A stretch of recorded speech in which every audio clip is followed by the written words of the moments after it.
In the heart of Western Australia's iron ore country, two veteran pastoralists are taking on Australia's richest woman, mining magnate Gina Rinehart. Over the years, miners have bought many properties in the Pilbara, but the Kennedy brothers have called Roy Hill Station home for more than 40 years and they're refusing to budge. Claire Moody reports.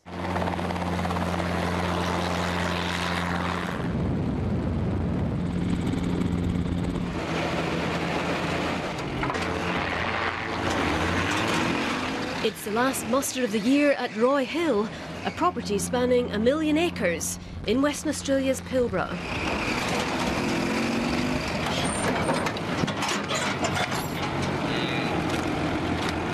Murray Kennedy and his brother Ray have run the station for over 40 years.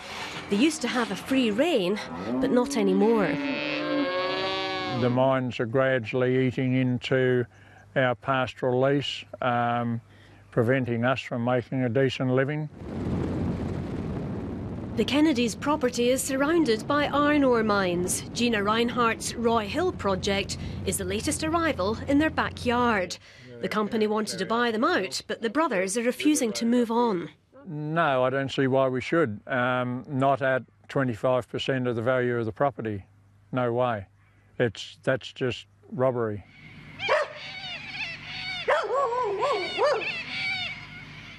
Instead, the Kennedys did a deal to allow the mine to go ahead on a portion of their lease.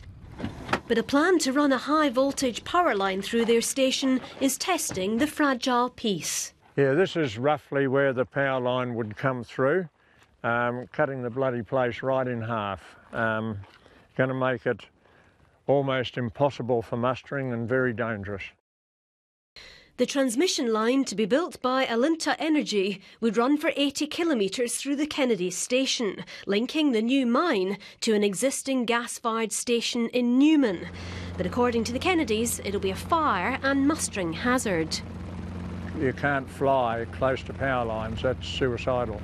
So we've got to sterilise that area from that type of work. So really we need to relocate fences, roads, fire breaks, stock watering points. Roy Hill Holdings, which is 70% owned by Gina Rinehart's Hancock Prospecting, has worked hard to nurture the partnership with the Kennedys. Oh yeah, and we've got a really great relationship with the Kennedy brothers, Ray and Murray, and quite often drop in with some sausage rolls or some cakes or other neighbourly gifts. But yeah, we certainly get on very well with them. And Alinta Energy, which is building the power line, has enlisted an aviation consultant to make sure the power line's safe. We'll obviously meet the Australian standards for transmission line with visibility balls. We've developed the transmission line so it runs alongside the Marble Bar Road, so to be another visual indicator. We've offered to the Kennedys to pay for and install GPS devices into their aircraft which will identify the transmission line. There's also been talk of compensation, about $80,000 so far.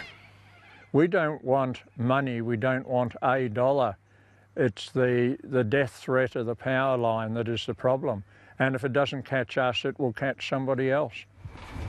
What it would do, The ongoing battle with mining companies means the Kennedys now spend more time in the office than out in the paddock. But they're at a disadvantage in these negotiations. Local MP Robin Chappell says pastoralists who hold leases over Crown land have limited power when a mining company turns up on their doorstep. What we've now got, unfortunately, is a few pastoralists left, not many, and those that are left are continually having battles with mining corporations. But the Kennedys are well known for their tough negotiating skills. They are old-timers, but they're very sharp gentlemen. They're not shy about taking on the big boys. This isn't the first run-in they've had with Gina Rinehart's company. The brothers also claim to have had an influence on its decision to abandon plans for a railway through their grazing land. We end up making them go around, which cost them another $300 million. So they're probably a little bit put out on that.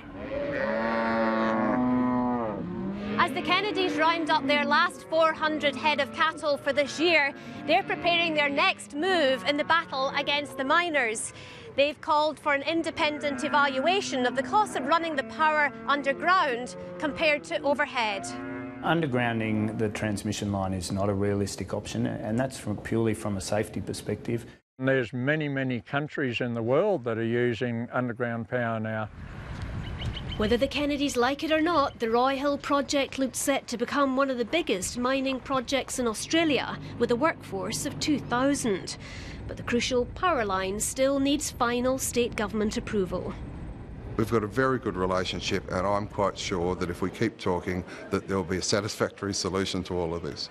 Are they getting a fair go? Of course they are. But the Kennedys will be fighting for the best deal right to the end. They're urging government and industry to look past the iron ore boom. When all the mines are finished, if there's any land of any value left, you'll still hear the cattle. Mooing up and down the creek. Yeah, yeah. How long are you going to stay here for? Forever. Yeah. Yeah. Yeah. We're going to have parents buried up on the hill. And I guess we'll be there too. Yep. Yeah. Claire Moody reporting.